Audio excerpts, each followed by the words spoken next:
Carnet noir pour la planète cinéma. Le comédien Tom Sizemore est décédé le 18 février 2023, comme son agent Charles Lago l'annonce ce samedi 4 février. L'acteur, qui avait joué dans d'énormes succès au cinéma, est mort à l'âge de 61 ans. Il a été victime d'une rupture d'anévrisme à la suite d'une crise cardiaque. Ses proches savaient que ses jours étaient comptés. Les médecins ont prévenu sa famille qu'il n'avait aucun espoir de rétablissement et ils leur recommandaient de mettre fin à sa vie, expliquait déjà Charles Lago dans les colonnes de Variety. La famille réfléchit en ce moment à sa fin de vie et un nouveau communiqué sera publié. Nous demandons un peu d'intimité pour sa famille pendant cette période difficile. Il souhaite remercier ses fans pour les centaines de messages de soutien et les prières. C'est une période difficile pour eux.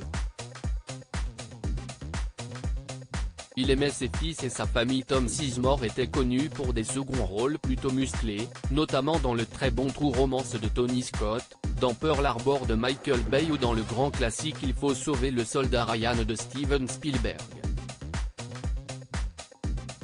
Il avait également travaillé avec Ridley Scott ou Martin Scorsese et sera à l'affiche, en 2023, du film The Trouble with Billy.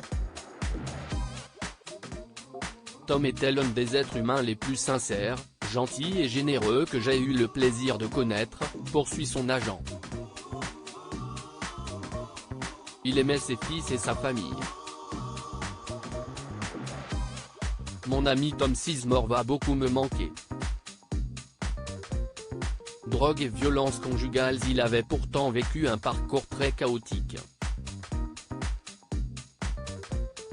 En 1999, son épouse Maeve Quinlan avait demandé le divorce parce qu'elle ne pouvait plus supporter ses problèmes de drogue, addiction qui le rongeait depuis ses 15 ans. Il avait même participé à l'émission de télé-réalité Celebrity Rehab. Papa de jumeaux, le comédien avait eu affaire à la justice pour avoir attaqué leur mère, Janelle McIntyre en 2012. Il avait été arrêté en 2016 pour des faits de violence conjugale sur plusieurs de ses anciennes compagnes.